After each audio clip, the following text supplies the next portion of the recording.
Hello and welcome to my channel. I'm Holly, and as you know by now, I have stage 4 metastatic breast cancer.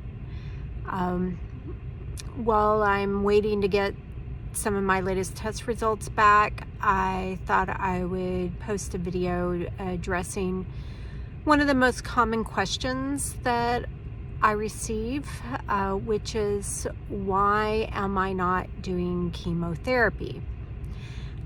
So I posted an earlier video that was outlining my treatment. If you want to go back and watch that, it details the ins and outs of the treatment that I am doing. But to just kind of put it in a nutshell, I am taking Ibrance, which is a targeted therapy. It's a pill that I take every day for 3 weeks, and then I stop taking it for a week, and then I start the cycle over. And I take fulvestrant injections once a month. The fulvestrant injections is a hormone blocker, and that is primarily the treatment that I'm on. I have a number of other things that I'm doing. Some of it is different medications, and some of it is just diet and nutrition and homeopathic. But for the most part, it is fulvestrant and Ibrance is what I'm doing.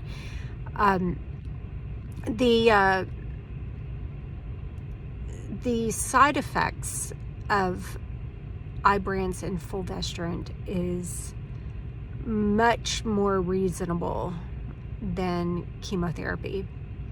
So I tend to get two basic questions. The first one is, why am I not doing chemotherapy? And the second is, if the side effects are so much more desirable with what I am doing, why are there still people going through chemotherapy? So I'll address the first question first. Why am I not doing chemotherapy? Chemotherapy is designed as a relatively short-term treatment for cancer. It's very strong, very toxic, and it's designed to go in and just blow the cancer away. I have a friend who had stage 3 breast cancer. She did 1 cycle of chemotherapy, and there is no longer a trace of her cancer. And then once her cancer was gone, she went through a mastectomy and radiation and additional chemo, and she fulfilled kind of the normal routine that you expect for somebody with breast cancer. Stage 4 cancer, there is no end to the treatment. So my friend with stage 3, she did chemotherapy about a year and a half, and her cancer's gone, and she's finished with her treatment, and she won't have any more unless the cancer comes back.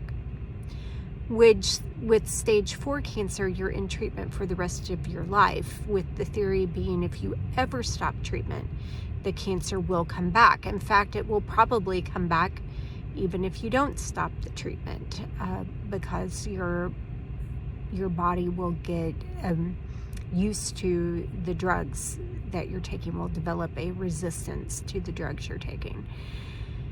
So chemotherapy is not designed to be on for a lifetime. It's very harsh, and over a long period of time, it can wreak a lot of havoc on your body.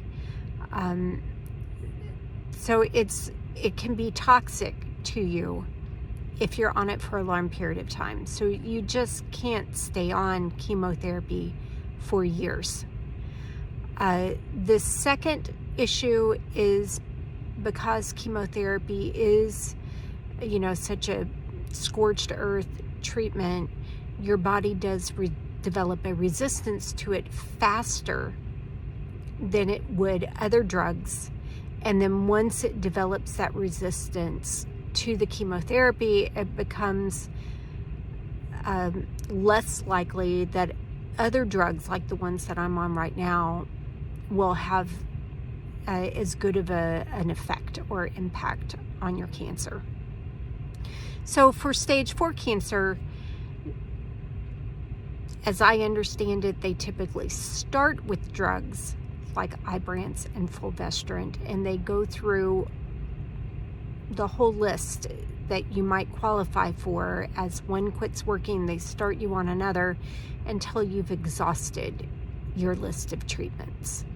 When you've exhausted your list of treatments, at that point, they might try chemotherapy and see if it can buy you more time. So that's why I'm not doing chemotherapy. I can't stay on it for the rest of my life, and it might make the drugs that I am on less effective if I do the chemotherapy first. So I'm starting out with Ibrance and fulvestrant, and when that quits working, I will move to Piqray. And when that quits working, I hope there are other options, and that chemotherapy is something that I'm hoping I will never have to resort to. And if I do, I do, but my hope is that I won't. So the next question is, if Ibrance has fewer side effects, as you can see, my hair hasn't fallen out, I don't get extreme nausea, there are a few minor side effects, but for the most part, I'm fine. If that's the case, why doesn't everybody do it? Okay, so Ibrance and fulvestrant combination currently has only been approved for stage 4 breast cancer. And one of the reasons is because you're not going to take one cycle of it and find out all your cancer has disappeared and then be able to go into your short-term treatment plan. It's designed to take forever.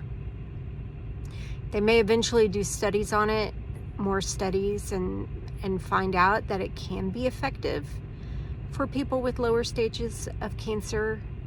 But for now, for people who have the potential to be cured, they want to use the treatment that they know has the best chance of curing them, and then stop the treatment and let them get on with their lives.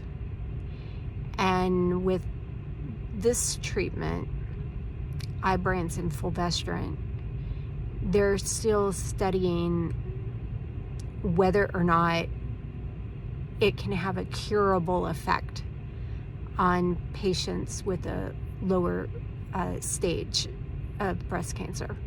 So until they're done with those studies, it's probably not going to be routinely prescribed for lower stages. Now, I have heard of it being prescribed in certain situations, and one of those situations is when much older people have been diagnosed with cancer and the oncologists do not believe that the individual, due to age or other ailments, would fare through chemotherapy very well. And if there is a belief that the patient is not going to be able to tolerate traditional chemo, they might prescribe something like Ibrance or fulvestrant, just to buy them time without having to go through all of the side effects of chemo.